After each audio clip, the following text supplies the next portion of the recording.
Welcome to my YouTube channel. ಇಲ್ಲಿ ನೋಡಿ, ಮೇಷ ಸಂಕ್ರಾಂತಿ ಇದು ಮಾರ್ಚ್ 21 ನಾವು ಮೇಷ ಸಂಕ್ರಾಂತಿ ಅಂತ ಕರಿತೀವಿ. ಕರ್ಕಾಟಕ ಸಂಕ್ರಾಂತಿ ಇದನ್ನು ಜೂನ್ 21 ಕರ್ಕಾಟಕ ಸಂಕ್ರಾಂತಿ ವೃತ್ತ ಅಂತೇಳಿ ಕರಿತೀವಿ. ಅದೇ ರೀತಿಯಾಗಿ ತುಲಾ ಸಂಕ್ರಾಂತಿ, ಈ ಒಂದು ಸಿಗೆ ಸರಿಯಾದ ಉತ್ತರ ಆಪ್ಷನ್ 1 ಸೆಪ್ಟೆಂಬರ್ 12 ತುಲಾ ಸಂಕ್ರಾಂತಿ ಅಂತೇಳಿ ಕರಿತಕ್ಕಂಥದ್ದು.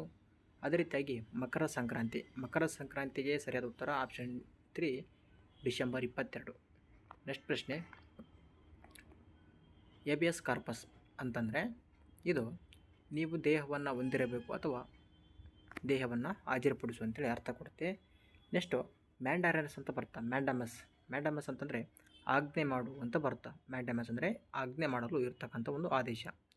ನೆಕ್ಸ್ಟ್ ಅದೇ ರೀತಿಯಾಗಿ ಸರ್ಸಿಯೋರರಿ ಅಂತಂದರೆ ವೆರಿ ಇಂಪಾರ್ಟೆಂಟ್. ಇದಕ್ಕೆ ಸರಿ ಉತ್ತರ ಆಪ್ಷನ್ 4 ತಿಳಿಸಲು. ಅಂದರೆ ಕೆಳಗಿನ ನ್ಯಾಯಾಲಯವು ಮೇಲಿನ ನ್ಯಾಯಾಲಯಕ್ಕೆ ತನ್ನ ಒಂದು ಆದೇಶದ ಪ್ರತಿಯನ್ನು ವರ್ಗಾಯಿಸ್ತಕ್ಕಂಥದ್ದು, ಅದೇ ರೀತಿಯಾಗಿ ತಿಳಿಸ್ತಕ್ಕಂಥದ್ದು. ಕೋವಾರೆಂಟ್ ಅಂತ ಬರುತ್ತೆ. ಕೋವಾರೆಂಟ್ ಅಂತಂದರೆ ಈಗ ಅಕ್ರಮವಾಗಿ ಹುದ್ದೆಯನ್ನು ಪಡೆದಿರ್ತಕ್ಕಂಥ ವ್ಯಕ್ತಿಯನ್ನು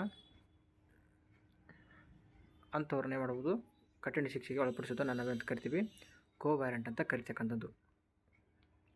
ನೆಕ್ಸ್ಟ್ ವೆರಿ ಇಂಪಾರ್ಟೆಂಟ್ ನೋಡಿದ್ದು, ಮೆಕ್ಕಲು ಮಣ್ಣು ಇದು ನದಿಯು ಹೊತ್ತು ತಂದ ಮಣ್ಣಾಗಿದ್ದು ಇದು ಫಲವತ್ತಾಗಿದೆ. ನೆಕ್ಸ್ಟ್ ಅದೇ ರೀತಿಯಾಗಿ ಭಾರತದಲ್ಲಿ ಅತಿ ಹೆಚ್ಚು ವಿಸ್ತಾರ ಪ್ರದೇಶದಲ್ಲಿ ಕಂಡುಬರುವ ಮಣ್ಣಾಗಿದೆ. ಉದಾಹರಣೆಗೆ ಗಂಗಾ, ಯಮುನಾ, ಸಿಂಧು, ಅದೇ ರೀತಿಯಾಗಿ ಬಯಲು ಪ್ರದೇಶದಲ್ಲಿ ಕಂಡುಬರ್ತಕ್ಕಂಥದ್ದು. ಮೆಕ್ಕಲು ಮಣ್ಣು ಅತಿ ಹೆಚ್ಚು ಉತ್ತರ ಪ್ರದೇಶ, ಬಿಹಾರ, ಪಶ್ಚಿಮ ಬಂಗಾಳ, ಒಡಿಸ್ಸಾ, ಪಂಜಾಬ್, ಹರಿಯಾಣ ಮತ್ತು ಅಸ್ಸಾಂ ರಾಜ್ಯದ ಬ್ರಹ್ಮಪುತ್ರ ಕಣಿವೆಯ ಭಾಗವನ್ನು ಆವರಿಸಿದೆ. ನರ್ಮದಾ ಮತ್ತು ತಪತಿ ನದಿ ಕಣಿವೆಗಳು ಇತ್ಯಾದಿ. ಮೆಕ್ಕಲು ಮಣ್ಣಿನಲ್ಲಿ 4 ವಿಧ: ಕಾದರ್, ಬಂಗಾರ್, ಕಂಕರ್ ಮತ್ತು ತೆರೆ ಎನ್ನುವಂತಹ 4 ವಿಧಗಳಿವೆ. ಕದರ್ ಅಂತಂದರೆ ಹೊಸ ಮೆಕ್ಕಲು ಮಣ್ಣು, ಬಂಗಾರ್ ಅಂದರೆ ಹಳೆಯ ಮೆಕ್ಕಲು ಮಣ್ಣು. ಅದೇ ರೀತಿಯಾಗಿ ಕಪ್ಪು ಮಣ್ಣು, ಇದನ್ನು ರೆಗೂರ್ ಮಣ್ಣು ಅಂತ ಕರಿತೀವಿ. ಹತ್ತಿ ಬೆಳೆಗೆ ಸೂಕ್ತವಾಗಿದೆ. ಬಜಾಲ್ಟ್ ಶಿಲೆಗಳ ಚಿತ್ರೀಕರಣದಿಂದ ಉಂಟಾಗಿದೆ. ಡೆಕ್ಕನ್ ಡ್ರಾಪ್ ಅಂತ ಕರಿತೀವಿ. ಓಕೆನಾ, ಕಪ್ಪು ಮಣ್ಣಿನ ಪ್ರದೇಶವನ್ನು ಡೆಕ್ಕನ್ ಡ್ರಾಪ್ ಅಂತ ಕರಿತೀವಿ.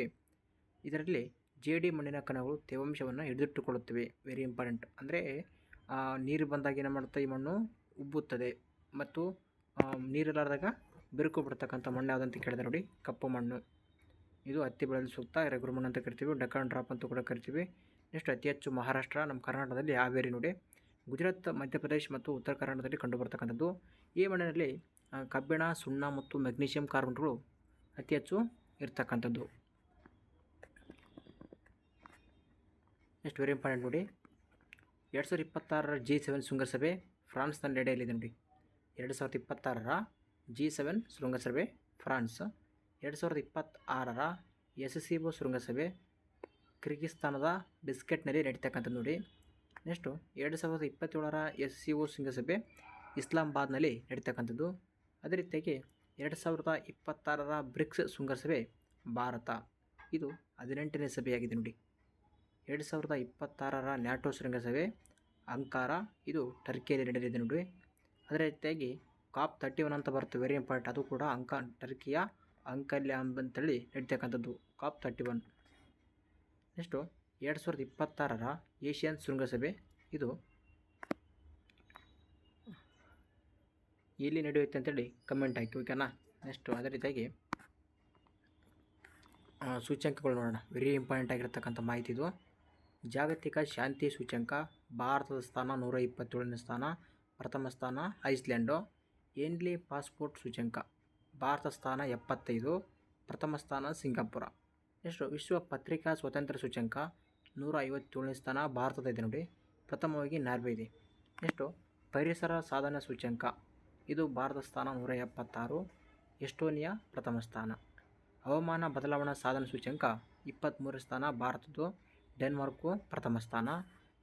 ವಿಶ್ವ ಸಂತೋಷ ವರದಿ, ಇದು 116ನೇ ಸ್ಥಾನ ಭಾರತದ ನೋಡುತ್ತೆ. ಅದೇ ರೀತಿಯಾಗಿ ಫಿನ್ಲ್ಯಾಂಡು ಪ್ರಥಮ ಸ್ಥಾನ. ಜಾಗತಿಕ ನಾವೀನ್ಯತಾ ಸೂಚ್ಯಂಕ 2026 ಭಾರತದ್ದು 38ನೇ ಸ್ಥಾನ, ಪ್ರಥಮ ಸ್ಥಾನ ಸ್ವಿಟ್ಜರ್ಲ್ಯಾಂಡು. ಅದೇ ರೀತಿಯಾಗಿ ಜಾಗತಿಕ ಭಯೋತ್ಪಾದನೆ ಸೂಚ್ಯಂಕ 13ನೇ ಸ್ಥಾನ ಭಾರತದ್ದು, ಪಾಕಿಸ್ತಾನ ಪ್ರಥಮ ಸ್ಥಾನ.